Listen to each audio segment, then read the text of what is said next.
کیا کبھی آپ نے اور میں نے اس بات کو غور کیا ہے کہ جب کوئی بندہ دین کی بات کوئی قرآن اور حدیث سے کرنے لگے تو لوگ انہیں وہابی کہنا سٹارٹ کر دیں کہ تم وہابی ہو، تم سلفی ہو، تم حنبلی ہو؟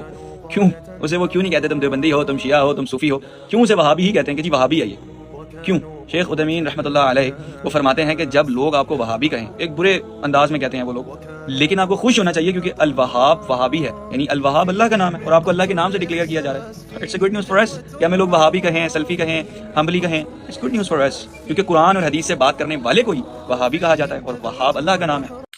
ناظرین، اس کو کہتے ہیں اپنے شیطانی گروہ کو ڈیفینڈ کرنا، لیکن الحمدللہ یہاں خنجر رضا موجود ہے کہ ان کے شیطانی گروہ پر خنجر مارے اور ان کی اصلیت باہر لائے۔ ناظرین، اس نے کہا کہ ہم ان کو رب تعالیٰ کی جو نام ہے الوہاب، اس نام کی نسبت سے ہم ان کو وہابی کہتے ہیں؟ معاذ اللہ، بالکل نہیں۔ ہم تمہیں وہابی اگر کہتے بھی ہیں تو محمد ابن عبد الوہاب نجدی کی نسبت سے کہتے ہیں، اور یہ وہ نجدی منافق ہے جو رسول خدا صلی اللہ تعالیٰ علیہ وسلم نے 1400 سال پہلے ان نجدی فتنوں کے بارے میں ہم اہل سنت الجماعت جو حق جماعت ہے ان لوگوں کو آگاہ کر دیا، یعنی صحابہ کرام کو آگاہ کر دیا کہ آنے والے اگلے کچھ وقت میں جو ہے ایک شیطانی گروہ نکلنے والا ہے نجد سے، اور وہ شیطانی گروہ اس بندے نے نکالا، یعنی کہ محمد ابن عبد الوہاب نجدی لعنت اللہ نے۔ اور رسول خدا صلی اللہ تعالیٰ علیہ وسلم کی احادیث مبارکہ میں احادیث مبارکہ آپ کو سناتے چلتا ہوں، اور وہ احادیث مبارکہ مشکات المشابیح سے ہے نا، حصہ دون سے۔ اب دیکھیں، حضرت عبداللہ ابن عمر رضی اللہ تعالیٰ عنہ فرماتے ہیں کہ ایک دن دریائے رحمت مصطفیٰ صلی اللہ تعالیٰ وسلم جوش میں ہے اور بارگاہ الہی میں ہاتھ اٹھا کر دعا فرمائی جا رہی ہے، اللہم بارک لنا فی شامنا، اے اللہ ہمارے لیے ہمارے شام میں برکتیں دے، اللہم بارک لنا فی یمننا، اے اللہ ہم کو ہمارے یمن میں برکتیں دے۔ حاضرین میں سے کچھ بعض نے عرض کی وفی نزدنا، یا رسول اللہ دعا فرمائیے ہمارے نزد میں بھی برکتیں ہوں۔ حضور اقدس صلی اللہ تعالی وسلم نے پھر دعا فرمائی، وہی دعا فرمائی، اور یمن اور شام کا ذکر تو کیا لیکن جو ہے نزد کا نام نہ لیا۔ پھر انہوں نے پھر سے توجہ دلائی کہ وفی نزدنا، حضور یہ بھی دعا فرمائے کہ نزد میں بھی برکت ہو۔ غرض 3 بار یمن اور شام کے لیے دعا فرمائی، بار بار توجہ دلانے پر نزد کو دعا نہ فرمائی بلکہ آخر میں فرمایا ہناک الزلازل والفتن وبہا یطلع قرن الشیطانی، یعنی کہ میں اس ازلی محروم خطہ کو دعا کس طرح فرماؤں، وہاں تو زلزلے اور فتنے ہوں گے، اور وہ فتنہ جو ہے عبد الوہاب نجدی ہے نا، محمد ابن عبد الوہاب نجدی وہ فتنہ ہے جس نے امت مسلمہ میں توڑ پھوڑ کر رکھ دیا۔ ناظرین، پھر حضور اقدس صلی اللہ تعالی وسلم نے آگے فرمایا اور وہاں شیطانی گروہ پیدا ہوگا، اور یہ وہی شیطانی گروہ ہے، یعنی کہ محمد ابن عبد الوہاب نجدی کا جو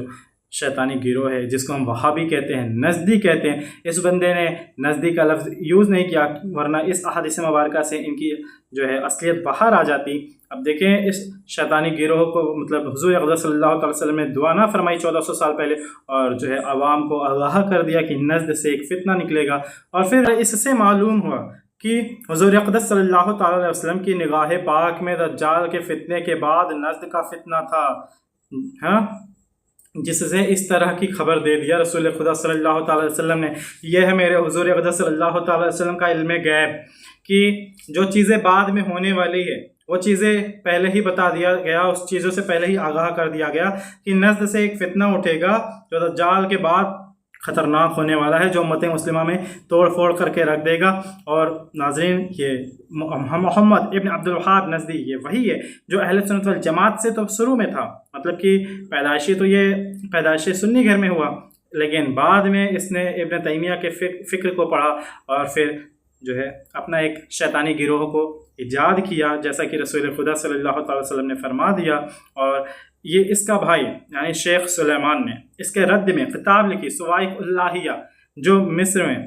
اور بغداد شریف میں آپ کو مل جائیں گی۔ اس کے رد میں یعنی کہ محمد ابن عبد الوہاب نجدی کے اوپر یہ کتاب لکھی گئی صوائق اللہیہ، اور اس میں رد کیا گیا ہے اس نجدی فتنے کا کہ کس طریقے سے اس نے امت مسلمہ میں توڑ پھوڑ شروع کیا۔ اس لیے ناظرین، میٹھی باتوں میں آنے سے بچیں، کیونکہ ہر میٹھی چیز آپ کے ہیلتھ کے لیے، آپ کے عقیدے کے لیے، آپ کے ایمان کے لیے بہتر نہیں ہوتے۔ اس لیے کہا جاتا ہے علماء اہل سنت کی صحبت میں رہیں۔ اب آپ کے جو عقائد ہیں اور ایمان ہیں ان کے حفاظت ہوگی انشاءاللہ۔ اگر آپ ہر کسی کی محفل میں جا کے بیٹھنے لگے، شیعوں کی محفل میں بیٹھے تو آپ صحابہ کرام کے لیے اپنے دل میں عداوت لاتے رہیں گے، کسی نہ کسی لفظ سے تو آپ کے دل میں جو ہے صحابہ کرام کے لیے عداوت آئے گی، آپ کتنے بھی بڑے صحابہ کرام کی محبت میں دم بھرنے والے ہوں، لیکن جب آپ ان کی صحبت میں جائیں گے تو پھر آپ کے ساتھ جو ہے برا ہونے کو ہے۔ اس لیے بہتر ہے کہ علماء اہل سنت کی صحبت میں رہیں، آپ کو صحابہ کرام کا بھی دامن ملے گا اور حضور کا بھی دامن ملے گا اور اہل بیت اطہار کا بھی دامن ملے گا، اور پھر اولیاء کرام کا بھی اور علماء کرام کا بھی دامن ملے گا، اور یہی آپ کی شفاعت کا ذریعہ بنے گا بروز محشر۔ تو بہتر ہے علماء اہل سنت کی صحبت میں رہیں۔